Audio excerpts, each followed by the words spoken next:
మహిమ కలుగును గాక. సో నా సాక్ష్యం ఏంటంటే, నా జీవితంలో దేవుడు ఎన్నో మేలు చేసి ఉన్నాడు. ఈ మంత్ స్టార్టింగ్ నుంచి ఇప్పటి వరకు నేను మొత్తం బ్యాటిల్ ఫీల్డ్ యుద్ధ భూమిలోనే ఉన్నాను. ఎందుకంటే ఫస్ట్ సెకండ్కి నేను జేఎన్టీయూకి వెళ్ళాను అనమాట. జేఎన్టీయూలో నా సర్టిఫికేట్స్ పిహెచ్డి కోసం ఓయూ పోవాలి కాబట్టి సర్టిఫికేట్స్ కోసం జేఎన్టీయూకి వెళ్ళాను. అక్కడ ప్రొఫెసరు, నువ్వు ఫీజు కట్టకపోతే నీకు సర్టిఫికేట్స్ ఇవ్వని చెప్పిండు. ఆల్రెడీ 3 ఫీజు కట్టేసారు, సరిపోతుంది యాక్చువల్గా, ఇంకా 2 కట్టాలని చెప్పి నన్ను సర్టిఫికేట్స్ ఇవ్వనన్నాడు. ఆ యొక్క పని మీద నేను జేఎన్టీయూ తిరుగుతూ ఉన్నాను అనమాట.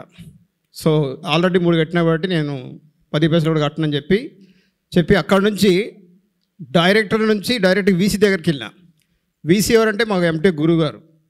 ఆయన దగ్గర పోయి కంప్లైంట్ చేసి మళ్ళీ వచ్చేసింది. నెక్స్ట్ డే వస్తే ఈ డైరెక్టర్ ఏమంటాడంటే, నా మీద కంప్లైంట్ చేయడానికి నీకు ఎంత ధైర్యం అంటాడు. నీ మీద కంప్లైంట్ చేయడానికి ధైర్యం ఎందుకు సార్ అని నేను, కంప్లైంట్ చేయడానికి ధైర్యం ఎందుకు, you are not in a position do the work. నీ వర్క్ నువ్వు చేయనప్పుడు నీ మీద కంప్లైంట్ చేయడానికి ధైర్యం అవసరం లేదు, నువ్వు చేసేటువంటి చెడు చాలు అని చెప్పి నేను వైస్ ఛాన్సలర్ దగ్గర పోయి ఆయన మీద కంప్లైంట్ ఇచ్చిన. కంప్లైంట్ ఇచ్చినాక మళ్ళీ ఈ వైస్ ఛాన్సలర్ ఏమన్నారంటే, పోయి డైరెక్టర్ కలిపి ఇచ్చేస్తాడు సర్టిఫికేట్లు అన్నారు. ఆయన దగ్గర పోతే ఆయన షోకాజ్ నోటీస్ ఇచ్చింది నాకు. ఆయన లాయర్ కూడా యాక్చువల్గా. షోకాజ్ నోటీస్ ఇస్తే మళ్ళీ అదే షోకాజ్ నోటీస్ తీసుకొని పోయి మళ్ళీ వైస్ ఛాన్సలర్ దగ్గరికి వెళ్ళినా. మీరు సర్టిఫికేట్ తీసుకోమంటే షోకాజ్ నోటీస్ ఇప్పించారు సరే అడిగినా. అవునని చెప్పి, మీరు షోకాజ్ నోటీస్ ఇచ్చారు కదా, నేను హైకోర్టు నుంచి మీకు కూడా షోకాజ్ నోటీస్ ఇప్పిస్తాను చెప్పిన. అనగానే మళ్ళీ కూర్చోబెట్టి కూర్చోబోబని చెప్పి కూర్చోబెట్టి మళ్ళీ నెక్స్ట్ డే డైరెక్టర్ పిలిపించి, ఎందుకు ఇదంతా చేస్తున్నావు, ఆయన సర్టిఫికేట్ ఆయనకి ఇవ్వచ్చు కదా అని చెప్పి అన్నాడు. అంటే సరే ఇస్తారని చెప్పి అన్నాడట. మళ్ళీ వీసీ కలిస్తే మళ్ళీ డైరెక్టర్ దగ్గరికి ఎలా ఉన్నారు. అట్లా ఆయన నన్ను మస్తు సతాయించినాక నేను హైకోర్టు లాయర్ని కలిశాను. ఇట్లా సంగతి ఇట్లా జరుగుతుందని చెప్పి, ఏం చేయమంటావు అన్ననే. ఆయన కూడా స్పిరిట్ ఫీల్డ్ అనమాట, మన బ్రదరు ప్రభుదాస్ గారు అని. ఆయన కలిసినమాట. ఆయన కలిస్తే ఏమన్నారంటే, ముందు సర్టిఫికేట్ తీసుకో, తర్వాత మనం వాళ్ళ దగ్గర ఇల్లీగల్గా వాళ్ళు చేసే ప్రతి పనిని మనం అన్నీ వసూలు చేద్దామని చెప్పారు. సో ఈ తిరుగులాటలో ఏమైందంటే, నాకు దోమ పుట్టిందనమాట. దోమ అంటే డెంగ్యూ ఫీవర్ అనేది. ఆ ఫీవర్తో తిరుగుతూ ఉన్నప్పుడు ఒక వారం రోజుల తర్వాత నా ఫ్రెండ్ డాక్టర్ అనమాట, ఇట్లా అసలు ఫీవర్ తగ్గట్లేదు గురువు అంటే, అయితే నువ్వు అర్జెంటుగా డెంగ్యూ టెస్ట్ చేయించుకోని చెప్పారు.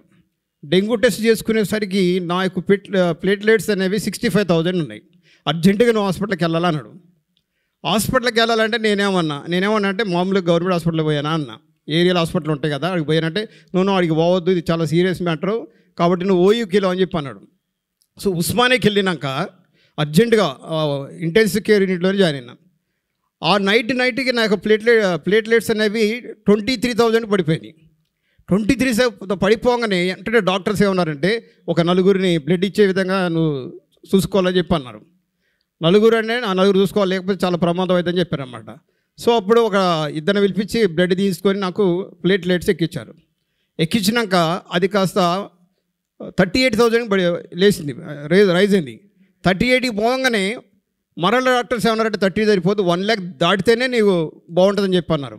తర్వాత మళ్ళీ 1 day గ్యాప్ తర్వాత మళ్ళీ 8 ప్యాకెట్స్ ఎక్కించారు నాకు. సో ఈ విధంగా నాకు బ్లడ్స్ అన్నీ తీసేసుకుంటా. నాకు బాడీలో నిజంగా బ్రదర్స్ సిస్టర్లు నమ్మండి, 142 టెస్ట్ చేశారు నా బాడీలో. 142 టెస్ట్ అంటే బ్లడ్ తీయటం ఎక్కించడం అంతా, ప్లేట్లెట్స్ ఎలా ఉన్నాయి A to Z ప్రతి టెస్ట్ చేశారు నాకు. ఆ టెస్ట్ చేసినాక నేను ఒక్కటే దేవుని సన్నిధిలో ప్రార్థిస్తున్నా, ప్రభా నా జీవం నా మరణం నీ చేతుల్లోనే ఉంది. ఈ యొక్క డాక్టర్స్ కానీ ఇవేవి నాకు బాధ అనిపించట్లేదు కదా ప్రభా, ఈ యొక్క రోగం ఎందుకు వచ్చిందో నాకు అర్థం కావట్లేదు ప్రభా, నీ అనుమతి లేని నాకు రాదు, అది తెలుసు నాకు. కానీ నేను అనుకునేవాడిని, నా బాడీ మొత్తం మీద ఎయిర్స్ ఉన్నాయి కాబట్టి దోమ నన్ను ఏం చేస్తుంది అనుకునేవాడిని. నేను చెప్తున్నా, నా మనసులో నేను ఫీల్ అయ్యేవాడిని. దోమ వాళ్ళు అందరూ కొట్టుకుంటా ఉంటే నేను అనేవాడిని, దోమ నన్ను కొట్టలేదు, ఎందుకంటే నాకు ఎయిర్స్ ఉన్నాయి కాబట్టి నన్ను కొట్టలేదని చెప్పి నేను గర్వంగా చెప్పేవాడిని. తర్వాత ఏమైందంటే, అనుకోని రీతిగా దోమ గుడితే, ద అలెగ్జాండర్ గ్రేట్ దోమ గుడితే ఎలా చనిపోయిండో, ఇదే దోమ నన్ను గుట్టేసరికి నేను చాలా రియలైజ్ అయినా, ప్రభా నేను చాలా అతిశయించాను ప్రభా, నాకు క్షమించు. కాబట్టి నా యొక్క ప్రతి ఒక్క బలహీనత, నాలో ఉన్న గర్వం, శరీరక్రియలు మొత్తం నశింపజేసి ప్రభా నన్ను నీకు ఇష్టమైన పాత్రగా మలుచు అని చెప్పి ఆ బెడ్ మీద కూర్చొని నేను ప్రార్థిస్తున్నా. ప్రార్థించినాక దేవుడు నాకు ఎందుకు అలవ చేసిన ప్రభువా అని చెప్పి బాధపడుతున్నా. బాగా మొత్తం ప్లేట్లెట్స్ పడిపోయినాయి, అంత వీక్ అయిపోయి మాట్లాడసరి రావట్లేదు అన్నమాట. అలా నన్ను టెస్ట్లన్నీ చేసిపోయినాక వాళ్ళు నన్ను ఇక నెక్స్ట్ డే డిశ్చార్జ్ చేస్తానని చెప్పారనమాట. డిశ్చార్జ్ చేస్తున్నప్పుడు ఆ బెడ్ మీద పడుకొని నేను ఆలోచిస్తున్నా, ఎక్కడ దాకా నేను తీసుకొచ్చిన ప్రభు ఆలోచిస్తున్నప్పుడు ఆ బెడ్ మీద అటువంటి ఆ పేదలు వాళ్ళందరూ చూస్తుంటే నా మనసు అంతా ఏడుపు వస్తుంది నాకు. ఇంతమంది పేదలు ఏంటి ప్రభు అని అంటే ఆ బాధతో నేను దీని ఏడుస్తుంటే కలలో వచ్చిండే కాదు. వచ్చి ఏమనంటే, బిడ్డ నిన్ను నువ్వు సరెండర్ చేసుకుని నాకు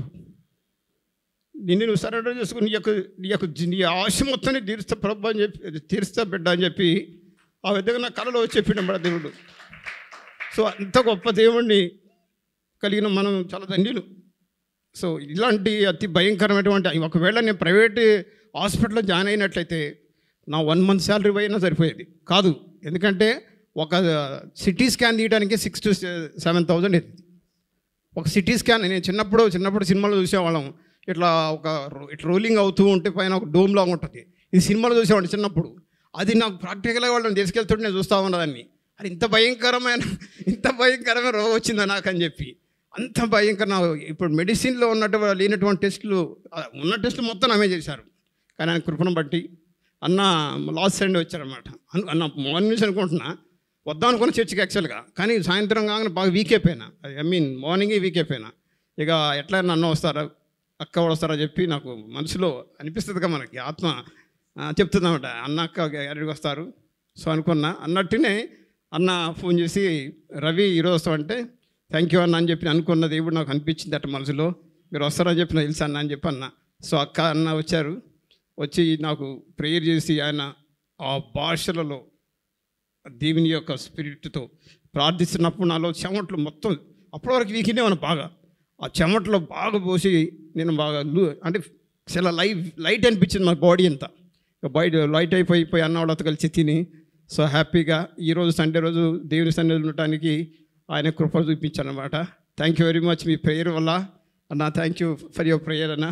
సో మీ ప్రేయర్ వల్ల నీకు మళ్ళీ మరలా మన ఆత్మీయుల బ్రదర్స్ సిస్టర్స్ మధ్య కూర్చొని ఇలా దేవుని వర్షిప్ చేయడానికి నాకు ఇచ్చినటువంటి గొప్ప అవకాశాన్ని బట్టి నా తండ్రిని ఎంతో విశ్వసిస్తున్నాను.